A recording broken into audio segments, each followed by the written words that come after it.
Hello class, Brett Maycumber here for your Week 7 metric instruction. Today we're at the Wonder Brett facility. If you remember, Wonder Brett was one of our earlier instructors.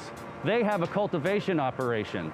Unlike other license types, they have a physical tag that they have to attach to the plant as it moves through their facility. Today we're here to see some of the day of life in the tag of a metric plant. Now that we're inside the facility, we have to go through a check-in process, which involves showing our identification, receiving a visitor badge, and this is all part of the SOPs that every one of the operators has mentioned for visitors. Hi, my name is Jenna. I'm the quality manager at Walnut LLC. And right now we're about to go do a quick tour of the facility and kind of how Metric works throughout the flow of the business. So let's check it out. And then this is our air shower. We're gonna walk through it. It's basically gonna blow air on you to get any spores, anything that might be lingering on your body, so you keep those plants clean. Oh.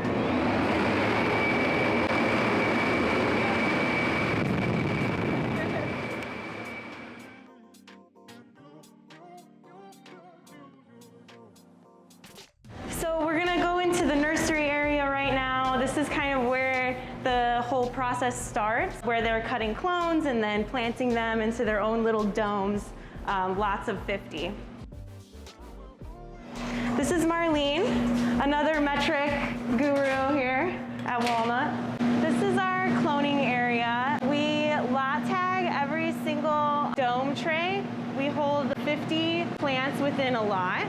And because they're so tiny, we're not trying to tag every single tiny little plant in there. It's too many to tag, so we go by 50 in a lot. Technically, you could go up to 100 if you wanted to, but we just base it off of our size of our trays. So it'll stay in here for about 30 days, and then we'll transplant into veg. We just kind of walk through the nursery area, and the lots trays get transplanted into these rooms.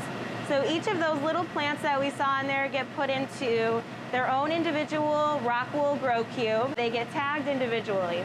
So this is a unique identifying tag at that point. So at this point, we're tracking them by each individual plant tag. So that tag is going to follow it all the way from veg to flower up until the point where it gets harvested, and then that's when the tag is going to come off.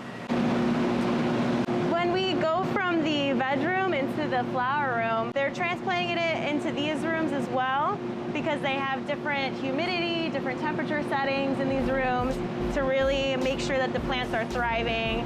This is where you can really see the product, get the aromas going on in here. And then once they're ready to go, they end up losing their metric tag, and we weigh them, and then it goes into a harvest batch. And then they go straight into the dry rooms. So when the plants get harvested from the flower room, what the team basically does is goes in that room, starts cutting down plants, and then they turn them upside down and then weigh them. So each plant gets weighed, has its own individual weight that's associated with that unique identifier. And then at the very end, that total wet weight gets assigned to a harvest batch. And that is when, so currently, this product is being tracked under this harvest batch right here. 2021 2.8 lemon. That's kind of what it's being tracked under currently in this phase. It's not going to get another UID until it gets like cured, trimmed, and packaged again. This is one of our quality analysts, Michelle. She also handles metric throughout the facility. So in here is our trimming process right now. So after the product is done drying in those dry rooms that we just showed you, the product comes up here where they trim it. And currently in this phase, it's still under the harvest batch. From the trimming area, the product then comes into our cure area where the product is cured, and then we do sort of a bulk packaging at this point. So this is where it's kind of like bulk package, given a metric tag, and then from there, that's when it's gonna go into our packaging area where we put the nice, pretty branding packaging on top of it, and then it gets its new metric tag after that. The product basically goes through its packaging process, and then it gets into its final form where it's going gonna go get shipped off to a dispensary in its final packaging and where it gets its metric tag to the dispensary.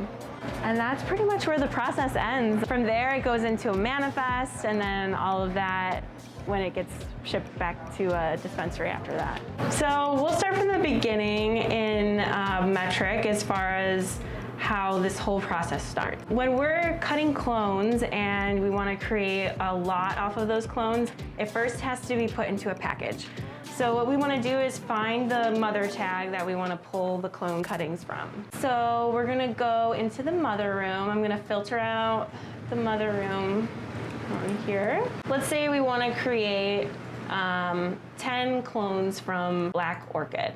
So we'll highlight that tag, click Create Immature Plant Packages. From here, we've got this is the mother plant tag that we're actually cutting the clones from. And then right here, we're gonna pull a new metric tag. This pulls up kind of the next available tag. You always wanna make sure you have the physical tag before you pull it up on here to make sure you have the correct number. So we're gonna put plant type is clone, and then the item, we'll want like Black Orchid clones. So we're gonna make 10 in there, and then the date is today.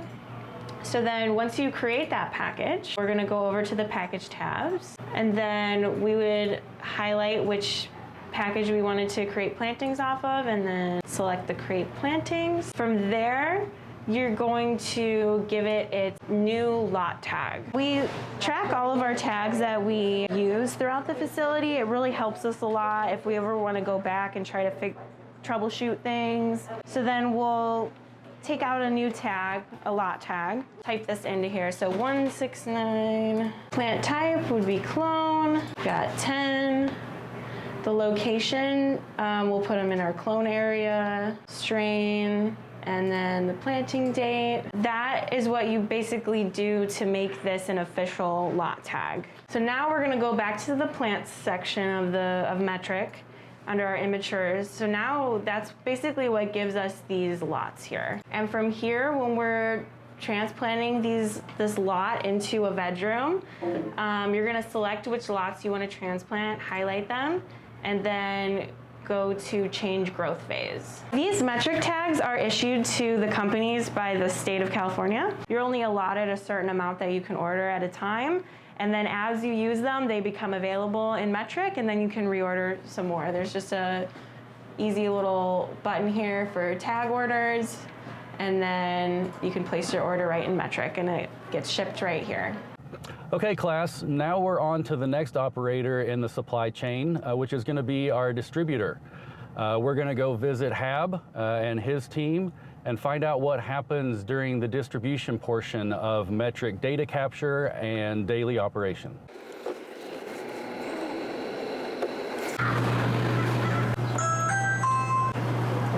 Hey, what's up, brother? Hi students, Louis Potashnik here again with Greenpoint.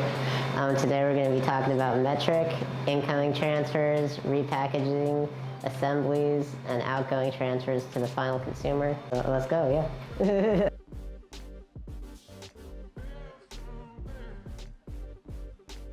So this is where it all starts. This is called an incoming Metric manifest. This is when we receive packages from either a grower, a distributor, or another manufacturer who we're doing business with. Once you receive your physical copy of the incoming manifest, you sign it, file it, and then move on to your digital form of Metric where you accept it into your digital inventory. So in Metric, your two most important tabs here are your packages tabs and your transfers tabs. Incoming transfers is when you're receiving product and packages from another licensee and storing it in your license building. And then outgoing is basically the inverse of that, where you're sending your current packages to another licensee or facility that's licensed. Your packages tab is basically the representation of all the inventory in your building. Each item in your building should have a metric tag assigned to it, and this is where you can view that digitally. So we just have tab after tab after tab. So after you've received your incoming Metric manifest, you have to physically take log of it in your facility and have a record of such. So the first step when we intake material that we receive from either a grower or another licensee, we input it into our GP project log binder.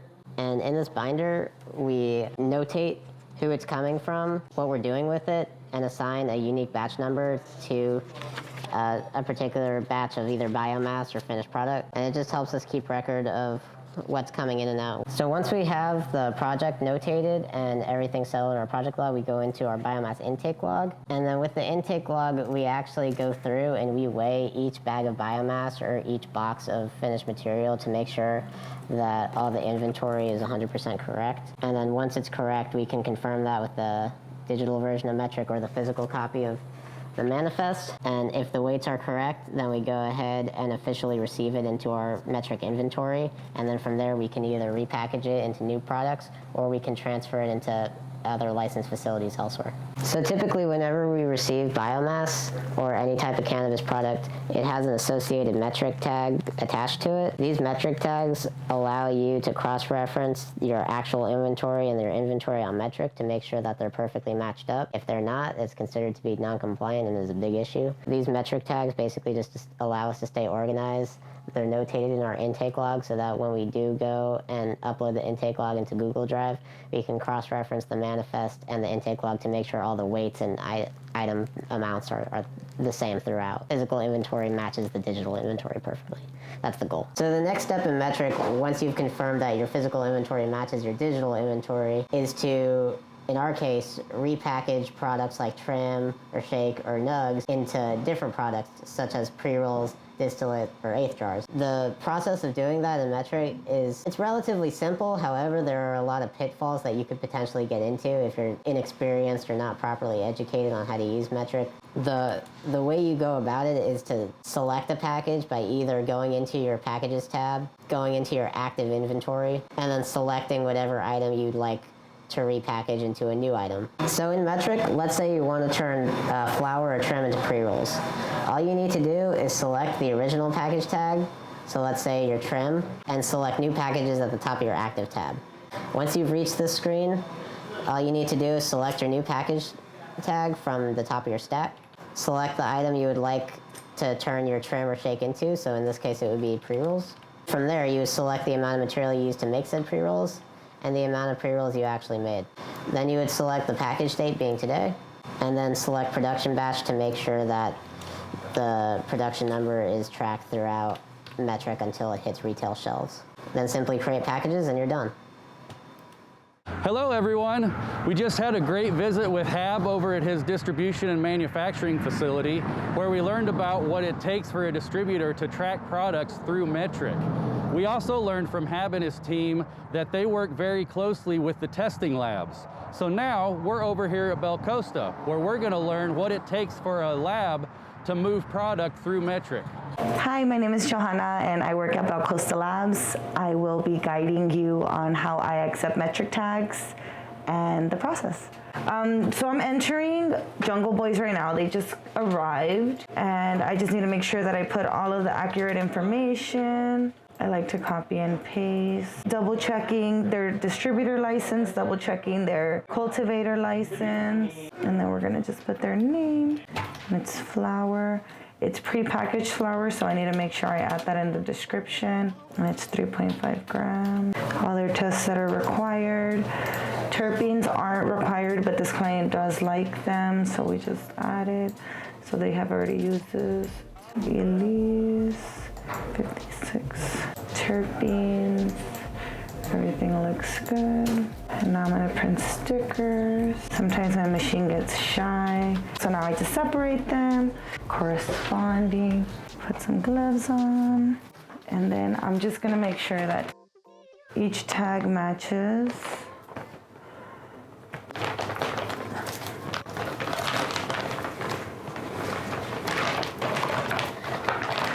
So we switched systems. It was taking a long time to upload all of the pictures individually.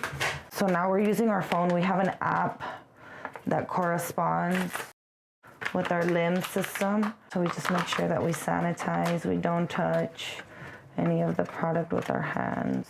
This is necessary for our COA, and it's necessary not to touch it for sanitary reasons. We would not want cross-contamination to happen. So if any nug falls, we have to dispose of it. I like to highlight just to make sure that we grab the attention of what we need. We fold it a certain way so that our lab staff knows what's going on, what the sample is.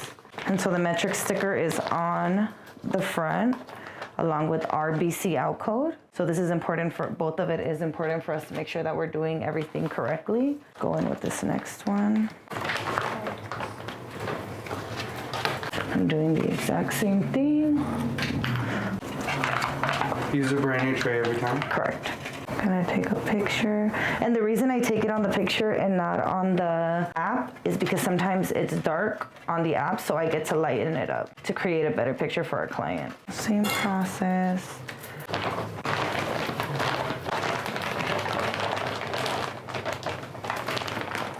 So now what I'm gonna do is I'm gonna wipe down this area because I'm done using it. These are Kimtech wipes. This is ISO, just so it's ready for the next sample.